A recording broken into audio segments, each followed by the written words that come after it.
And today I want to talk about something that we don't talk about enough when it comes to work, and that's happiness. And not the fake kind, not just be positive kind, but real grounded happiness. A few years ago, I remember sitting in my car before work with my hands still on the steering wheel.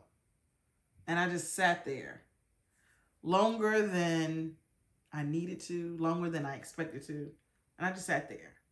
The music was still on, but I wasn't listening.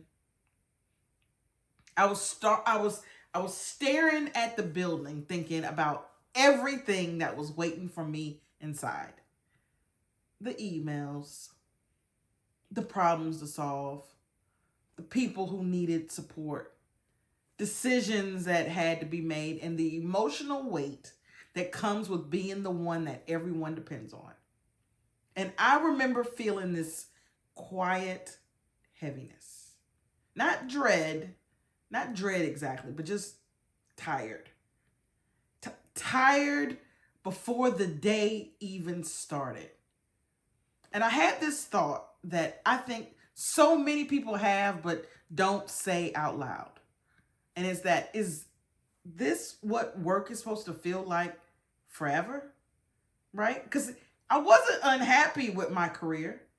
I cared deeply about what I did. I was good at what I did. But I realized something in that moment, that I was pouring everything into my work and leaving very little for myself. And that's when I started understanding that happiness at work isn't about loving every part of your job. It's about whether your life feels supported while you work. So today I'm going to talk about happiness through the lens of self-care. Because happiness at work isn't a mood, it's a signal, right? It's feedback from your body and mind about whether your needs are being supported. And for most adults, happiness doesn't look like excitement, right? It doesn't look like excitement like it does with kids. It looks like peace. It looks like having energy at the end of the day. It looks like feeling emotionally, it looks like feeling not emotionally drained at every night. It looks like feeling calm instead of constantly overwhelmed. And it looks like feeling respected and valued. See, that's real happiness. And self-care is what makes that possible. Because when you're running on empty, happiness feels out of reach because your nervous system is in survival mode. Self-care moves your survival mode to steady mode. Now, I'm going to talk about some framework that I use when I think about self-care work. And there's 7 principles that I try to live by. Because happiness isn't just one thing. It's about your whole life being supported. And the first one is health. You cannot feel happy when you're constantly exhausted. That's why rest and breaks and movements are important. They're not just luxuries to do at work, they're necessities. The second is relationships. The people you work with shape your daily experience more than almost anything else, right? Healthy communication and boundaries create emotional safety. The third one is financial. Money stress follows you into work, whether you want it to or not.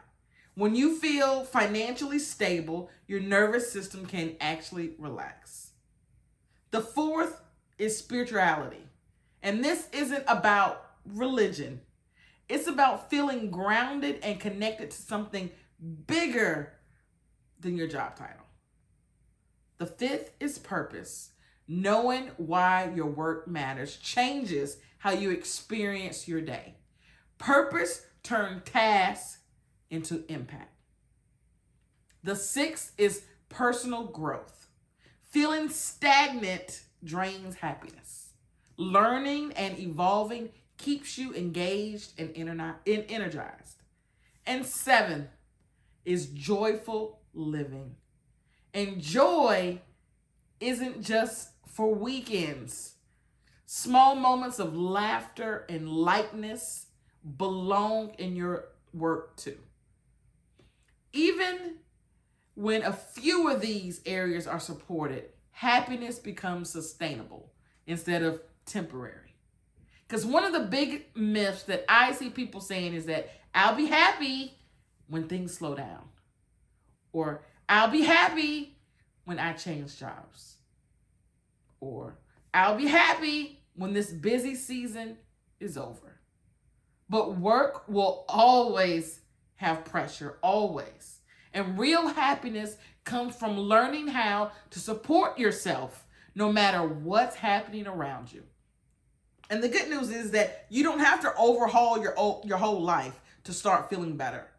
There are small shifts that you can take and that they matter, like taking your full lunch break, closing your laptop on time, stopping the habit of apologizing for having boundaries, celebrating one small win each day, taking 5 minutes to reset between meetings.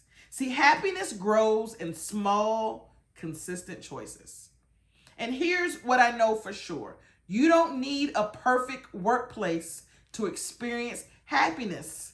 You need awareness. You need boundaries. You need moments of reset, and you need support. Happiness at work isn't something you wait for. It's something you build, one small choice at a time. I want to thank you for being here this morning. And before you go, I want you to ask yourself one question. What is one small thing that I can do today to take care of myself at work? I'm Belinda Harris, and I'll see you at work.